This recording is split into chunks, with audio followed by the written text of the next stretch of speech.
Did Israel accidentally unite a Muslim empire that will rule the world for another 50-100 years?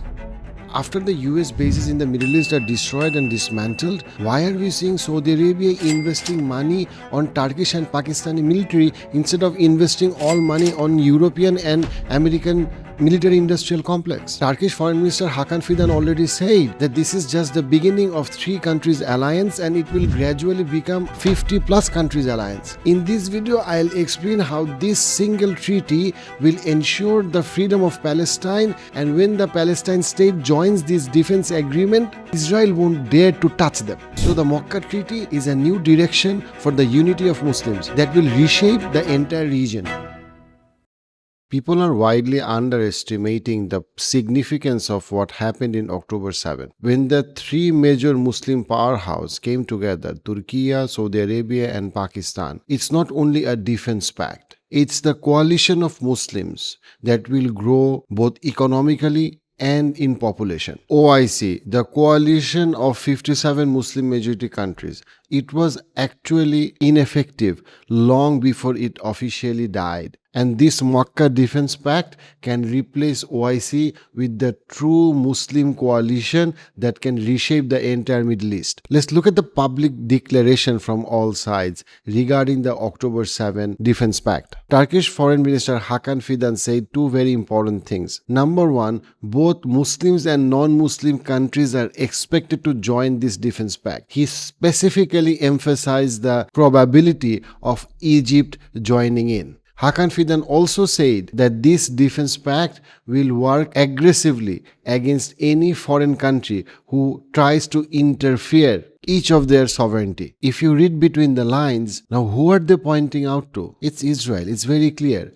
And if you look at the location of Turkey, and they are already controlling Syria, and you can see Egypt there. If these 3 countries come together for Palestine and against Israel, then it's only about time when we will see the actualization of a free Palestine. They also objectively mention that this defense coalition will follow UN Charter, meaning there is no international law that can bar them from doing what they're supposed to do, which is pursuing freedom for Palestine, at the same time protecting their sovereignty. Now, Pakistan's foreign minister said something also very important, and that is this defense pact is an expression of their Islamic ties, which goes back centuries, and aligned strategic interest. Again, if you look at the aligned strategic interest aspect, this is pro-Palestine and anti-Greater Israel plan. Do you think there is a chance left that Iran and Saudi Arabia can have a war in future?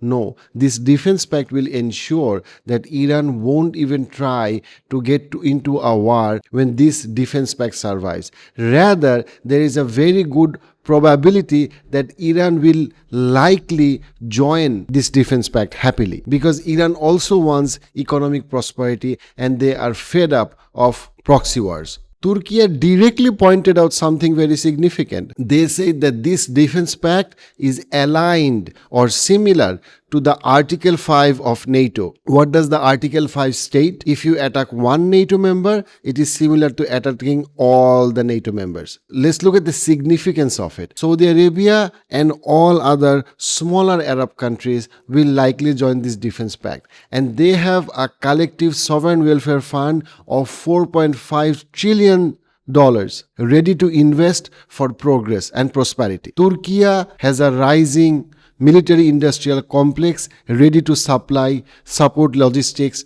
of all arms for any defense or wartime situation. Pakistan already has nuclear power. So all these 3 countries and the rest of the Muslim countries who will likely join this defense pact will come under the nuclear umbrella. If and when Saudi Arabia goes against the Houthis, all these 3 countries will cooperate and they'll control the Bab al-Mandeb Strait, which is a very significant maritime choke point for the whole world. Within next 5, 10, 25 years, we will see more and more Muslim majority countries, especially Indonesia, Malaysia, and the African Muslim majority countries likely would want to join this defense pact without any question. If you want to understand why this is so significant, go back 100 years. When officially the Ottoman Empire fell from approximately 1925 to 1975, we have seen that UK and USA government colonized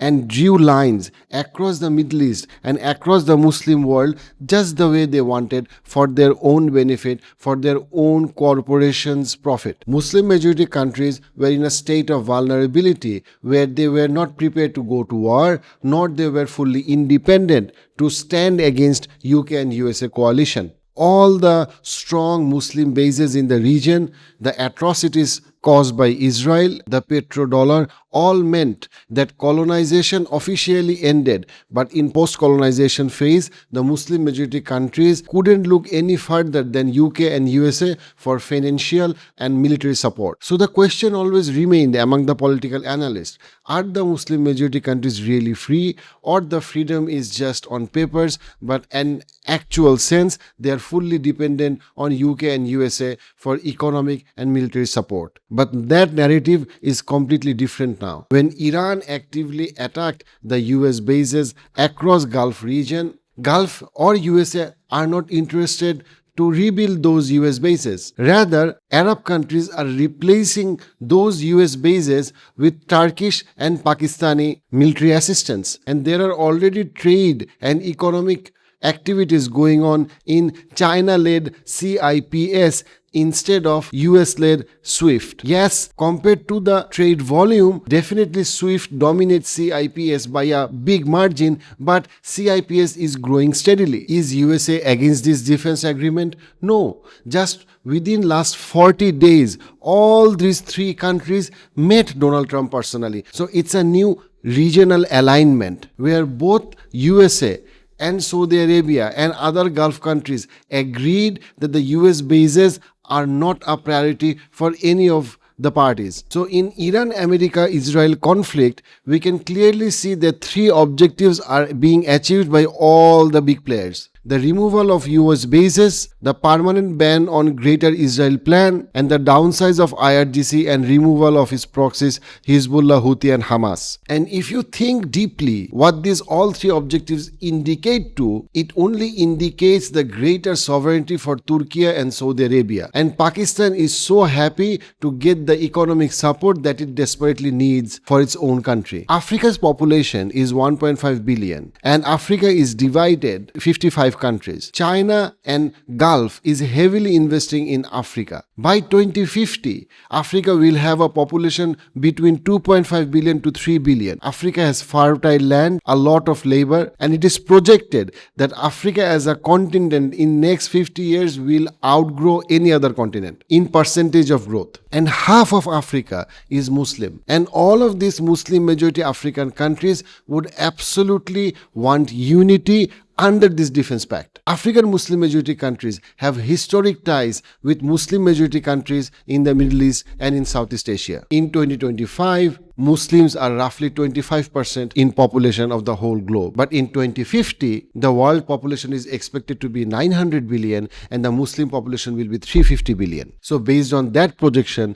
Muslim population will go from 25% of the whole world to between 35 to 40%. When Europe is declining both in economy and in population, the Muslim majority countries are growing rapidly. Yes, China is growing fast, but by 2035 onwards, China also will be down by 20% in population, which will significantly affect their economy as well. So the question remains, as UK is declining and USA is struggling with its domestic conflicts and $40 trillion plus national debt, will Muslims rise again and dominate the world 2050 onwards?